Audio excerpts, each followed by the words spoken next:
Issuing a statement, the chairman of Litrogas, Teshara Jai Singh, has said that although LAF's Gas has decided to suspend the importation of gas, his institutions have the ability to fulfill the shortages in gas supply.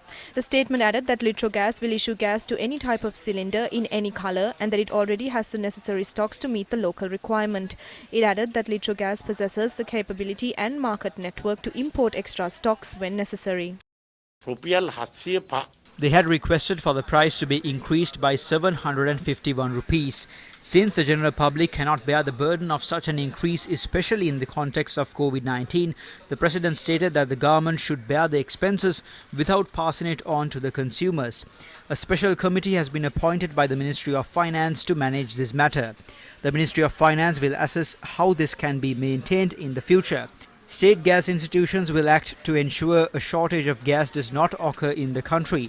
LAF Gas owns a share of around 30% in the market. If importation has to be suspended given the current situation, the government will step in.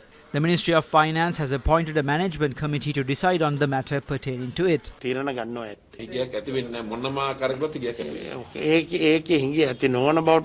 Litrogas has taken up the responsibility of ensuring a shortage will not occur. That is why the Finance Ministry will formulate a plan to amalgamate the process of both those companies. They have been handed over that process. The government will take steps to make sure a shortage does not occur. The Cabinet of Ministers has decided to lower the price of an 18-litre gas cylinder.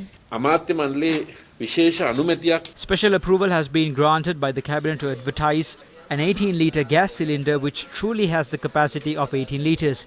If it is being sold, the maximum price it can be sold at is 1,150 rupees. The 12.5 kilogram gas cylinder costs 1,495 rupees in the market, while the 18-litre gas cylinder costs 1,150 rupees. When converting the 12.5 kilograms to 18 litres, the true weight is 9.5 kilograms. The price of that 9.5 kilograms is 1,150 rupees. The consumer is not going to detrimentally be impacted in any way.